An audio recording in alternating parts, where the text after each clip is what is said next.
Hi everyone, I'm Hattie Llewelyn-Davies and I chair Princess Alexandra Hospital Trust.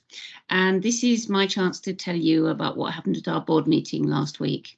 So just to begin, I'd like to tell you all that we had a really great time because we had a lot of PAHT people coming to our board meeting. Our board meetings are open to everyone and they take place in the boardroom at KO Park. The first presentation we heard was from the One Step at a Time team. They have just been announced as the Royal College of Nursing's Team of the Year, which is just amazing and brilliant. The team is a great example of the difference that working together between staff and patients can make to the provision of care and support, in this case for people living with cancer. They support patients and their friends and relatives during the difficult times following diagnosis, during treatment and beyond. And they have a wide range of local services that they can signpost people to, and information and videos as well. We saw some of the videos, they were great.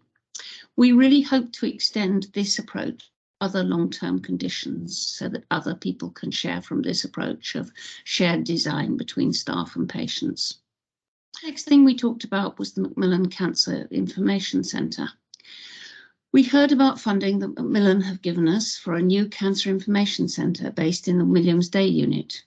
The centre, which is for patients and friends and family, will add support to our patients and their family and friends.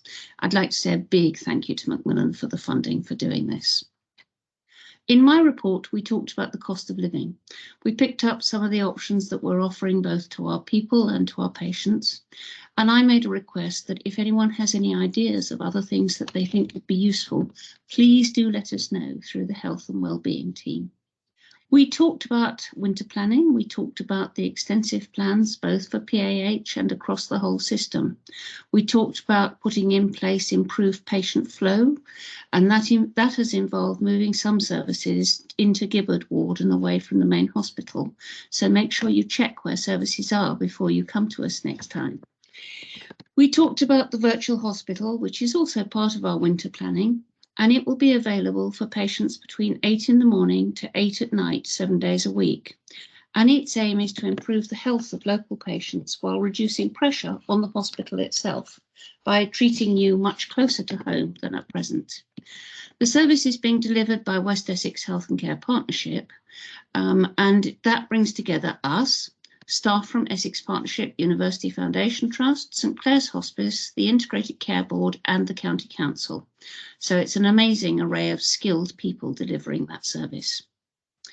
About maternity, we talked about the national report, Maternity and Neonatal Services into the East Kent Services, which is called Reading the Signals.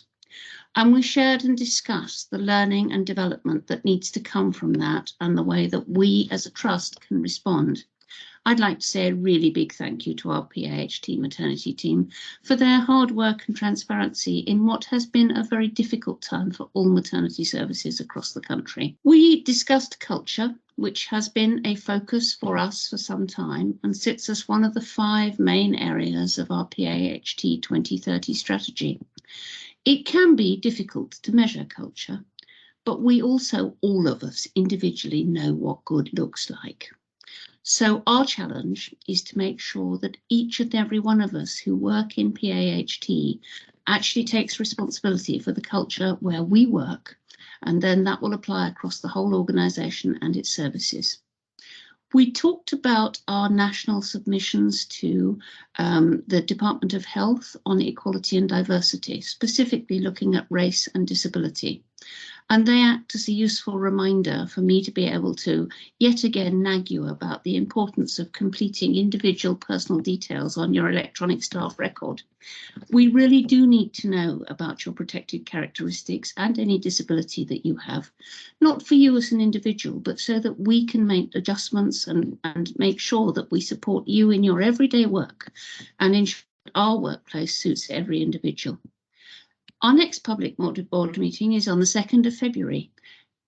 Please come along, we'd love to see you, and email us and let us know you'll be coming so we can make sure there's seats for you to sit on and all of those things. Thank you for listening to me. I look forward to my next report.